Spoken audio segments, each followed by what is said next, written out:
Hi, it's Dr. Jen Kennedy. I'm a sexologist and couples therapist. The Pleasure Project podcast is about sex and relationships. So this includes discussions on desire, dysfunction, dissatisfaction, exploration of all things sex related. So sometimes I'll do toy reviews and we'll look at trends, and sometimes I'll also enlist other experts. We'll increase your insight and enhance your pleasure. So tune in. Hey, so have you wondered about going on a retreat that is specifically geared around having an orgasm, feeling your own sexual pleasure, learning about your body? Well, if so, this is the podcast for you because I'm talking to Pamela Madsen. She has been running Back to the Body for 15 years, which is a sexological bodywork retreat, and she talks all about it. So they've got practitioners that help women specifically tune into their bodies and figure this stuff out. She talks about women coming in their 40s, 50s, 60s, 70s, even their 80s, who want to understand what do they need. And it's a whole bunch of different avenues in. It's not just sex. It's understanding their bodies, understanding psychologically, physically, emotionally, sort of what do they need, and this transformation that happens in a week of retreat. It's pretty interesting. It's pretty compelling. So we just kind of break it down and understand sort of how does she help these women and what is her philosophy. So tune in. All right, so welcome back. My guest today is Pamela Madsen. She is a certified somatic sex educator, speaker, writer, and retreat leader. She is a fearless advocate for women's health and integrated sexuality who leverages her raw honesty and wit to strip the stigma from women's wellness, female desire, body image, and infertility. Pamela was the founder and former executive director of the American Fertility Association. She is the president of Back to the Body Retreats. Now in its 15th year, Back to the Body offers monthly women's retreats held at locations around the globe, including their expansive Joshua Tree compound. So welcome. Thank you. Thank you. It's so nice to have you here. It's lovely to be here. You got to get settled in when we do these podcasts, Yeah. Is the lighting all right? And where's my chair? Did I remember to bring a drink? Well, and I see you've got some of the stuff from like what I associate with the desert in the background. I'm all deserty. I mean, I wear desert colors now. Yeah. Browns and yellows and whites. I used to be in red and black. So the desert does do its thing. And what's so interesting is it's July in the desert. And people say, well, how do you deal with the summer? I was cold this morning outside. It was like chilly. We had a beautiful desert breeze. I'm a New Yorker. And I tell you, it's nicer here. We're in the high desert. And the high desert is like very different than like Palm Springs, even though it's 45 minutes away. We're like 15 degrees cooler, but enough of the weather. Yeah. So let's get to it. I mean, I know that's a magical place, which is probably why you've called it the home for your retreats mostly. Yeah. So what drew you to this work, the sexological body work? Oh my gosh. When I have a book published by Rodale called Shameless, How I Ditched the Diet, Got Naked, and Found True Pleasure, but somehow got home in time to cook dinner. And that kind of the title is almost the answer to your question.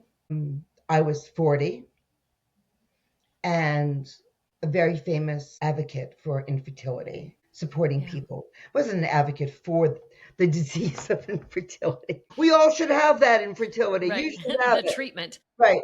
Yes. Treatment care support of people who are going through infertility. And during that time, I became very aware of the dissociation that men who were going through infertility were actually having from reproduction and sex, because we go through a lot trying to have a baby that has to do with sexuality, reproduction, but then it becomes body betrayal, which happens with other things like breast cancer, etc. And during that time, my friends were having affairs. And back then, 15, 20 years ago, we didn't have family.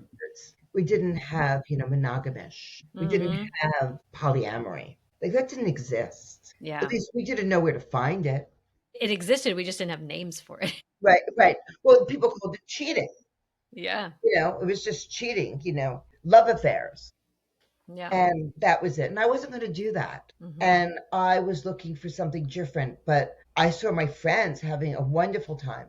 They were sex goddesses. They were out there playing, and I wasn't. And Mhm. so through a gay masseur, I learned about sacred intimacy and sexological body work. And so I went on an exploration and I experienced sexological body work and I explored it deeply. And even while I was still the executive director of the American Fertility Association, I dove so deeply in that I wanted to take the training. I never thought in a million years I'd be doing what I'm doing now. Mm. Like that wasn't on the menu. I just was Right. curious. I Right. One just thing kind wanted of led to the to do it. next of like And then here I exploration am and 15 years later yeah. in an incredible space in Joshua Tree, And doing this. just for listeners who don't know, let's tell them, I guess, what is sexological body work? What does that actually mean? Well, sexological body work is a certified and legally recognized Mm-hmm. profession in the state of California. Can't speak for other states, but in California, our certification is recognized and legal. And I just checked on that the other day with my lawyer. We're still good, right? We're still good. We're still good in California. There are so many changes right now, around all this stuff, but Yes. we're still good. Sexological body work uses voice, sound, movement, and touch. And we have strict ethical guidelines. Practitioners keep their clothes on. They wear gloves for intimate touch. We don't have relationships, the practitioners don't have relationships with clients outside of our container. We have safe ports, women, me, but I have a huge team. I've been around a while and we're very successful. So I'm lucky to have an incredibly large team of psychotherapists and other sex educators who work on the team. And so we blend, we have built on sexological body work. We now have trademarked the back to the body method because it's not, well, one thing, sexological body work can be sometimes sterile Yeah. because they're so concerned about the emphasis on the client. The client should only care about themselves, no connection with the practitioner. You know what? I don't buy it, especially for Yeah. women. Women It's need intimacy. it's too clinical. Right. No, we could go to the gynecologist. You know, Right. I didn't want that.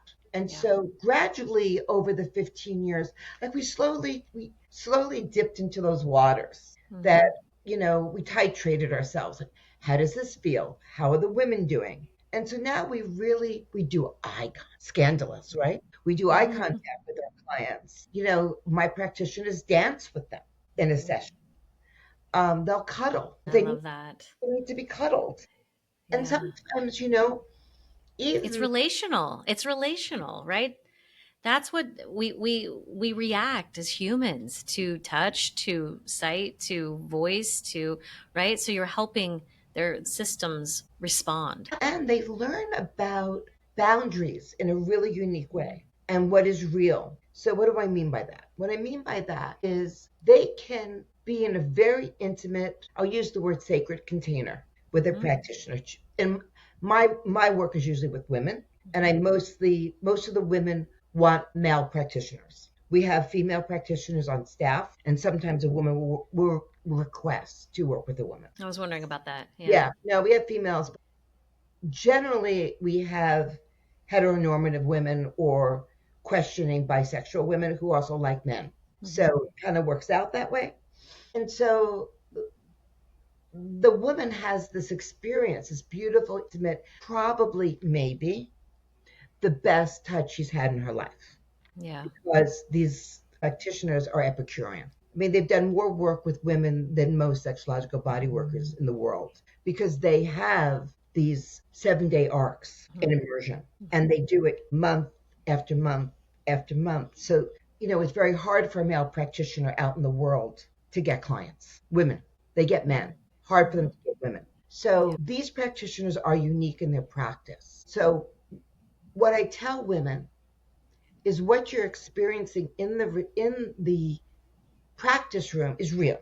You're feeling connection, you have attention, you feel held, you feel supported. Sometimes they don't have erotic touch. Sometimes all they want to do is cry in the Yeah. arms of a man and be And with. just to have that attention is so Exactly. rare. Exactly. attention Yeah. and presence for 90 minutes, 2 hours, 3 hours, depending on what the program is. But the women also learn they can have an intimate experience with someone and then close the door and go have a burger at lunch with the practitioners. What happened in session belongs there. And so they learn that you can have multiple relationships with people and they're all valid and real and have their Yeah. place. So there's some learning in that too. How does that's that's interesting because how does the transference not get sort of drippy into, I would think the participants would get very attached to the practitioners and that might get a little bit confusing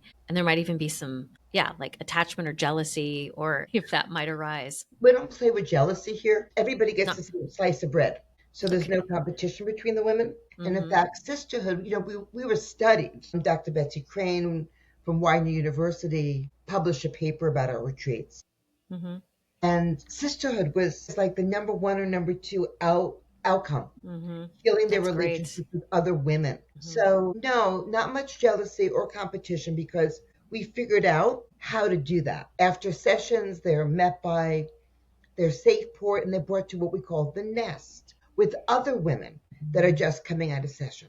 And Mhm. they cuddle each other and they laugh Mhm. with each other and they tell stories. Because they're in this open space where their needs have been met and they Yes, feel they're the totally satisfied. receptivity and, Yes. yeah, And openness you know and what? And sometimes they're sad. Sometimes it didn't go the way they wanted. mhm, Sometimes her expectation wasn't met. And then the other mhm, women take care mhm. of her and they Yeah. nest together. And it's really, really beautiful. And sometimes it's all giggles and laughter and sweetness. To walk in and there Mhm, they all are in their robes. We have a mhm, special bed. It's not a bed, it's a couch, but it's a huge couch. And mhm, it can fit like 12 people on it. And so they cuddle up there and sisterhood builds. And many of our women now are having their own meetups, back to the body meetups. And they go out, mhm. they go dancing together and it's a beautiful thing. Because they've been through this, they've Yes, crossed this threshold and they've been through this experience that, I mean, to come to something like this and to spend a week where you've decided that you're going to be this vulnerable and you're mhm, going to show up in this arc as you've described it, right? It's a 7-day retreat yeah. where you're going to allow yourself to be in this space repeatedly. That's transformational, I would imagine. And so the other women that have also participated and gone on this, parallel journey, yeah, that's pretty cool. And they can actually talk to them. Hmm. They don't have to. So oftentimes they talk about, well, I don't know if I can talk about these things with my friends at home. And sometimes their therapists aren't open Yeah. because the therapists don't understand the work. Well, what typically who like what is the expectation coming in? Like what is the profile of the woman, like generally age, and then also what is the expectation as she's arriving Hmm. for what does she think she's going to get out of this? Well, women are so different, right? So what I can tell you is the average age is between 40 and 70. Okay. And I have a couple of 80-year-olds popping around Hmm. and they're Hmm. wild. I love it. We have a few 30-year-olds. But if you wanted the bell curve, Hmm. I used to say 40 to 60 and now I'm saying 40 to 70. Hmm. And my 70-year-olds look like my 50-year-olds. So it's very hard, to tell women apart at this point. They come for lots of reasons. Some women want to learn how to play. Some women want to learn how to receive because they have trauma or they've never been asked, what do you desire? What do you want? Some women come because they think they need to be fixed. Some women come, we have very famous sex educators Be that fixed have meaning come like through. like they've been told they're They frigid or or broken, or their vagina was too tight, or they're too fat or too skinny or too old, and they're Mhm. fighting back. And they want all the things. And sometimes they want to heal trauma, whether it's capital T trauma or Mhm. lowercase t trauma. It's Mhm. hard to be a woman in this world and not have trauma. That's So we true. just assume Yeah. everybody has it. Is there group work as well as individual work? Oh, absolutely. First of all, there are workshops. Okay. There are workshops with me or possibly another sex therapist who's on the team, maybe running a workshop. There could Hmm. be, in the evening, we do all kinds of special events for the women, as well as silly fun things. Like across the street from me is an old time bowling alley. And we might go on a Friday night, and the name of our team is the Pussycats. Of course. Of course it is. And we take over a couple lanes and they have a fantastic time. Or Uh-huh. it's singing bowls and tarot cards and all those things, But there's hiking. So depends where we are. A Hmm. retreat in Sicily, we're going to be eating a lot and Hmm. having food excursions. So when we travel, I'm going to Thailand with an Uber mastery group. We're stopping in Japan for 5 days. So, Hmm. travel, experience, sometimes simple things, workshops, play, cooking lessons. It's all over the board. It depends what the focus of the retreat is. But that's sort of the window dressing. It's not the work, right? Yeah. The Yeah. work really happens on the table or in workshop. Yeah. And then fancy food and a private chef and flowers in your room. They're window dressings. And we like them. Don't you like them? I love them. Right. I Good love those meal? things. Those sound Exactly. delightful. Yeah. But it's part of the experience of treating yourself well and feeling like you're cocooning into this retreat mindset of I deserve pleasure. Absolutely. So, sexological body work is the foundation of what we do, but we've morphed into Hmm. the back to the body method, which is the combination of it's not one thing, it's the entire pie. It could even be bowling with the girls and the practitioners is freeing. They can jump up and down and woot woot and let Well, themselves part of this be too is alive. all of this is happening in a parallel process of they're doing this work and they're being witnessed by peers and it's not weird and everyone's Exactly. just sort of in community, right? It's like I've chosen to Absolutely. do this and everybody knows I'm doing this and I'm still okay, And that's And empowering. what's true, Dr. Kennedy, is that you don't have to be broken. You don't have to have trauma. Hmm. We have a lot of famous sex educators who come through here, and a lot of very well-known therapists. Few judges. Why Hmm. why are they coming through when they are therapists in the world of sex education or very famous names? Because they need a place to evolve. They need practitioners who are skilled enough to hold somebody who is very somatic and very embodied so that they can continue to evolve.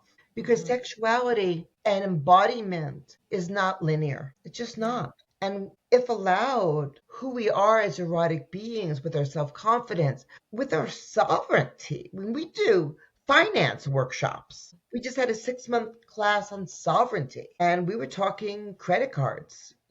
So helping women become sovereign in their sexuality, but we also look at other parts of their lives Yeah. so they can really fly. Yeah. It's like how do you enjoy your life and yourself and your psyche and your body? It's on all fronts Absolutely. matter. Great. Women stay We're with going us to a long time. we're going to take a quick break for commercial. A quick pause here to share something that I've been working on that I think you will really appreciate, especially if you've ever felt confused or disconnected from your sexual desire. It's a self-paced course that I created for women who want a better understanding of their sexual desire, especially if it's felt confusing, inconsistent, or hard to access. A lot of us are taught that desire should just be there, effortless, spontaneous, always on, but that is not the reality for most people. And when it's not, it can leave you feeling frustrated or like something is wrong with you. If you've ever felt turned on one day and completely disconnected the next, or if you've struggled to say what you really want sexually, if you're both excited by the idea of vibrant sex and hesitant about what that even looks like, this course is for you. Desire is complex. It lives in your brain just as much as your body. And in this course, I guide you through the understanding of your unique relationship to it without pressure, shame, or performance. You'll get short videos and guided worksheets to help you map out your personal erotic template, identify what turns you on and off and what shuts you down, understand the blocks might be getting in your way, reconnect with your body, and you'll explore your sexual self with more confidence and curiosity. You can go at your own pace. You don't need to want more sex. You just need to want to know yourself better. So if this resonates, then head on over to pleasureproject.com orgasm.us and learn more and enroll in the course. Now back to the episode. I love that idea though, is that sort of the wellness of the whole woman, right? It's not just in this single lane of like dropping in, because as a sex therapist, people come in and say, okay, I need to fix my sex life. And I'm like, your sex life is not this single flip switch, right? It's Right. tethered to everything. It's tethered to everything. Right. And so you can't just send a woman into a room and say, okay, this is where your clitoris is located. Now let's figure this out. And then you're good to Right. go.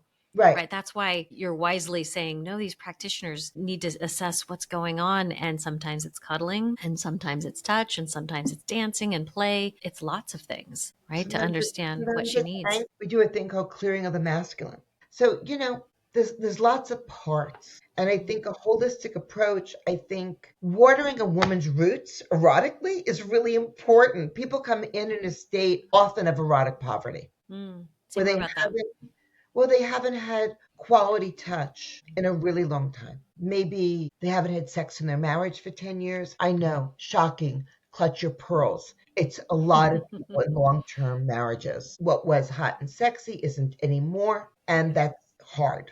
And it's also really hard to relight that fire, as you know. Some of them are widowed, divorced, or single, and they feel dried up. They feel stuck in their lives, stuck in their sexuality, and they're hungry. Do any of the participants have spouses that are okay with them coming down to Oh my God, participate? yes. Oh my Yeah. God. Oh yeah. Oh yeah. And we are not Take it financially home. And aligned. We're not a I was gonna financial say, line, but there is one of my colleagues, Cosmo Means, has a program called Himros. mm-hmm. I actually pronounced it and remembered how to say it. Himros, which is like a back to the body for men. Okay. And sometimes the woman is working with me and the husband is working with Cosmo. Oh, And that's then brilliant. sometimes we do a couples retreat for them. Okay. So, yes, I've gotten quite the load of thank you letters from husbands.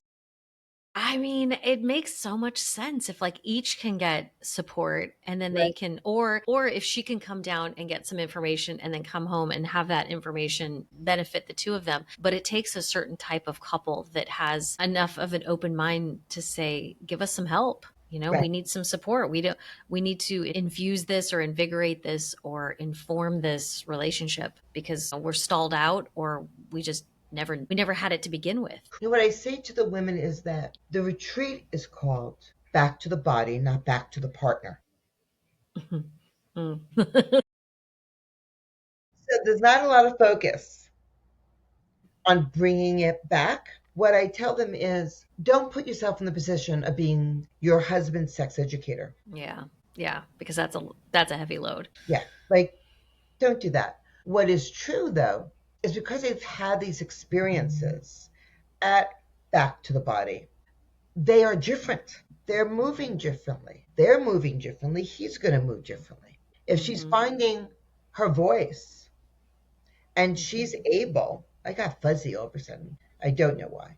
And she's able to ask for what she wants in a soft, beautiful way, because we teach that. Yeah. It calls him in. Right. And simple words like softer, harder, just like that. Mhm. If you can master those three sentences, Yep. softer, everyone taking notes, Uh-huh. softer, harder, just like that. Yeah. They're easy. You can remember them, Yeah.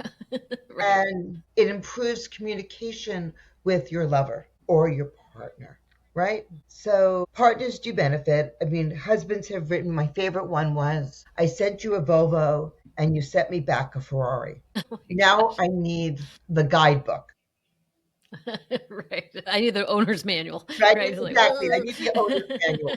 right, the driver's And manual. then he went to Yeah. him roast. Yeah. But it's beautiful when you see couples working together. It's also beautiful to see single women finding their voice, people healing stuff, all the Yeah. things. I mean, are you helping these women also with self-touch? Yes. Yeah, I would think so. Mhm. That would be Yeah. valuable. I mean, it's remarkable how little people understand of their own body and of their own erotic template, you know?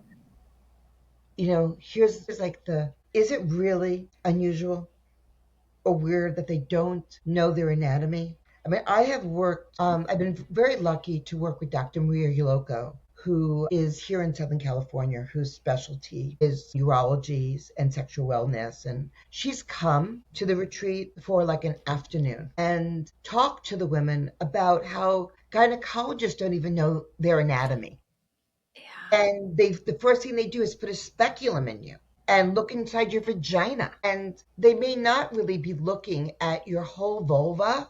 They may not be talking to you about your vulva. They may not be holding a mirror up for you and talking about what they are seeing, right? Hmm. So I have women who come in that have no idea that their vulva looks normal. They have stories Hmm. that their vulva is ugly or smells or something.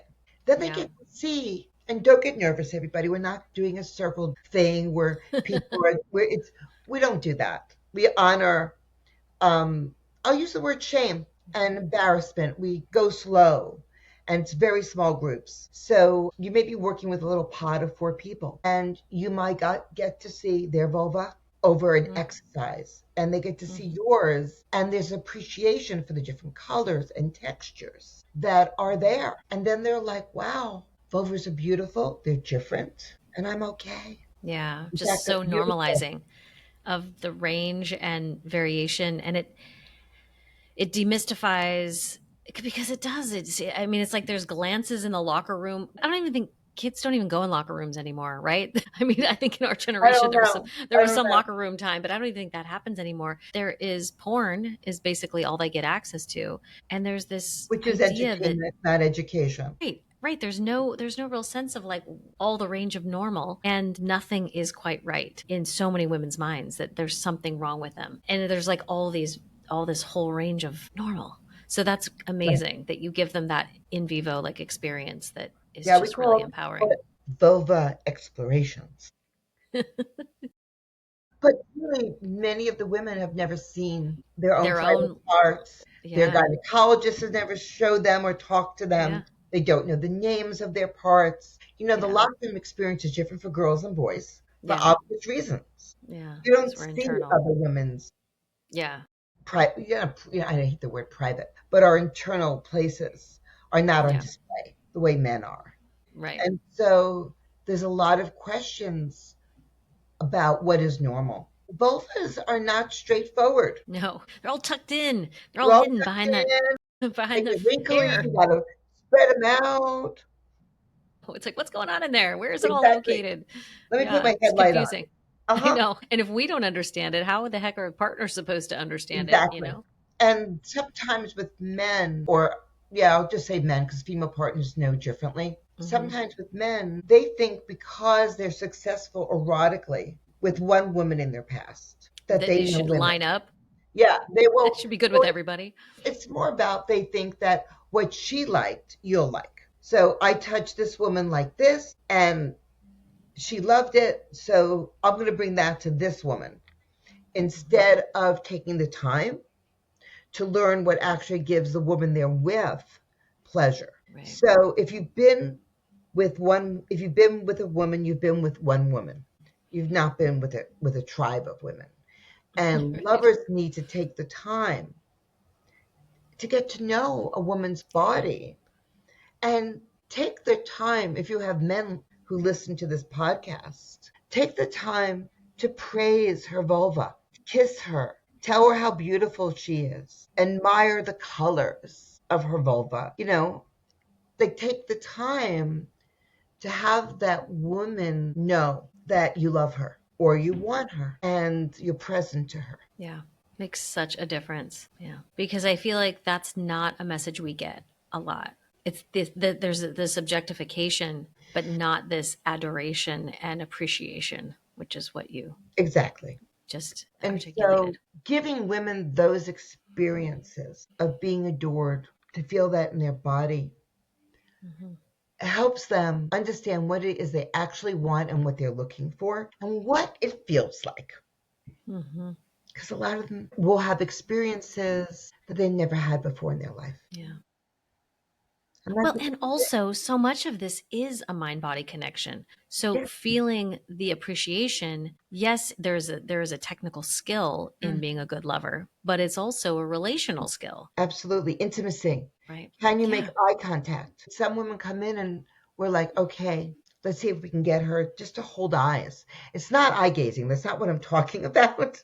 It's not some tantric eye gazing ritual. We're not in a puja. Okay. But when she's with Right. the practitioner, can she hold his eyes? Can she connect with him? Can she open her eyes and see him right there? Which is a big deal. To be able to open your eyes and see a man right there, just completely focused on you, and learn in your body the somatic feeling Yeah. of that kind of presence. And so Yeah.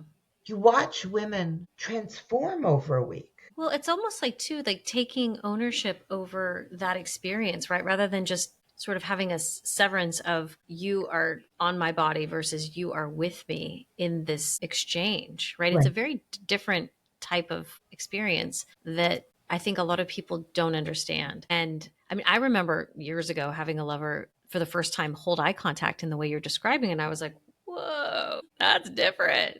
Yeah, That's intense. that's present. Yeah, that's Yeah, present.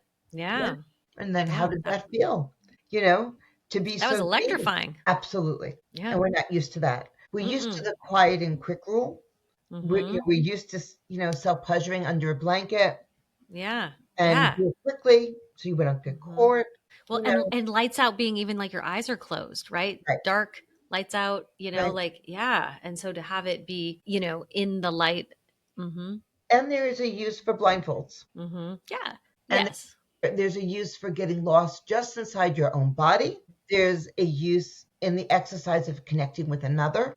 I think it's good to play with all the things. I Mm-hmm. always say, But there's an ownership in each of those, right? Even when you absolutely, blindfold, even when you deprive yourself of some sensory, you're not checking out, you're checking in, and right, you're taking ownership and you're participating willingly right, in that exchange. absolutely, Yeah. absolutely. You're owning your pleasure. So, our sexuality and the desires of women, again, it's a pie. It's not one thing or the other. It's making available to women all these different kinds of experiences that lead them to a kind of self confidence that is striking. Yeah. The woman who walks in isn't the woman who walks out. And Hmm. I think that's immersion. That's the gift of staying. When I did this kind of work, I had to go pick up my dry cleaning. As I would close the door, I was going back to work. And we've taken all that away. And it's pretty amazing the changes you can see in a person when they're no longer in erotic poverty and they feel safe enough. Now I know there's like shorter because I think you do like a 3-day version, right? Well, Isn't we there like a shorter version? there's something called a portal. And our Okay. next one will be here in Joshua Tree. They're 3-day events. It's not a retreat, it's an experience. They come on a Friday. Some people choose to do residential and stay here. And they get to have somatic experiences and clearings. As I said, we do clearing of the masculine. We do an art of adoration. They have an experience doing lotus left meditation, which is something I've developed that was featured in Oprah Name Drop twice. Hmm. And so they get to learn that. And there's some workshops. That's what Dr. Miri Loco came up for. And they get to see a live demo, but we don't put them on the table. On the 3-day, it's introductory, gives them a chance to taste the work, see the people, and they leave with tools. I'm just going to say it's cheap. It's nowhere near what it costs to come to a retreat. It's like $450 or $700, about $1,000 if they want to sleep here and use the pool and the hot tub and get all their meals here. We have a chef, but it's a really lovely 3-day with your girlfriends, and then see what is here for you, right? Yeah. So it's yeah, kind of whet your appetite, see a little bit, kind of get a sense of it. And that is that often how people start and then they come Often, back? Yeah. often, So, and then they want to come back and help out at the portal. Yeah, it's a door opening for people. yeah, that And makes sense. sure, of course, many of them sign up for retreats afterwards because when they're coming to a portal, they're really interested in coming to a retreat. They're curious. They want to know more. They want to Yeah. actually be with us. Like, how do we feel in person? Does it Yeah. feel safe? Is it beautiful? and they get to see a live demo. And the demos are really a big thing because Yeah. some things are not in your head. They're felt experiences in your body, and this takes the mystery out. Interesting. I'm kind of intrigued. Maybe Uh, I'll we, maybe I'll maybe I'll come. sign up for. Oh, I don't know. I don't know if I want to do the portal. I'd probably go for Italy or something. I want to But what? Yeah, go Sicily is go for the live. Sicily is yeah. live. Next year, our two international retreats are Sicily and, believe it or not, a place that was not on my bucket list, Panama. It's our third Mm, year. We rent a mm-hmm, private island. mm. It's like Pamela's Pleasure Island, Go and big. incredible food, and the women have the beach. And Mm-hmm. this year, like I was ready not to go back. The woman was like, if you don't rent this island again, we will rent it, like without you. I'm like, okay, I've got it. We're going back to Panama for a third year in a row. They love it because of the swimming and the paddle boarding and the beauty of being on a Mm-hmm. private island. I mean, it is very sexy to be on a private island. Mm-hmm. So we're going back to Panama, and I expect that one to sell out with the women who are there this year. Yeah. Grab Well, all the because they spots. also develop a relationship with one another, and it's becomes kind of Absolutely. a They community want to of know them. who's going where. Yeah. And they're very good at welcoming in new women Yeah. Which is because great. they're, I tell you, the women are women in sisterhood who can heal their mother wound and no longer compete with each other, but cheer each other on. It's beautiful and it's rare. Yeah. Well, and I love that these women are older too, right? That they're prioritizing their erotic pleasure and they're doing this at 60 and 70 And and 40. even 80. Yeah, Yeah, at any age that right. they're still Yeah, coming I'll have into a this. retreat. There'll be a 30-year-old, a 40-year-old, 50s, 60s, 70-year-old, and an 80-year-old. And we have all those decades. So Yeah. many cross generations. And what's true about women over 40 is they often have their careers done. Like they know what they're no longer racing. Yeah. Dialed in. They've got their jobs when they're 50, their children are mostly raised. Hmm. Many of them have their own money by that time in their life, in their 40s, 50s, 60s, and upwards. They have their own bank accounts, they have their own freedom. They're no longer out there trying to prove themselves. They're wanting to feel themselves more, and they're not wanting to Yeah. leave anything behind. Yeah. I find that a lot of the clients I work with tend to be, I would say 50 to 70 is Yeah, kind of that sweet spot of my population as well. And there is oftentimes a revisiting of like, I want a sex life I've never had. It's not like I want exactly. to revisit. I want a sex life that I've actually never had. Exactly. It's I'm never been that curious good. about ropes. Hmm. I'm Hmm. curious about spanking. Well, they're I not coming got, in asking for that, but oh, yeah. yes. Well, they do come in very curious about all the things Yeah. that they've seen in movies, Hmm. that they've read about, They want pleasure. They want to drop into their, yeah, to their pleasure and center they're tired of and being understand what's bored. possible. Yeah. They're tired of being sexually bored. They want to feel enlivened and alive. Would you call it impoverished? Well, I said erotic poverty. Yeah, erotic poverty. I like that phrase. Well, thank you so much. This My has been pleasure. really helpful. My pleasure. You can find Pamela at backtothebody.org if you want to do a portal or a retreat. Or have a So you can find her. consultation. They're free.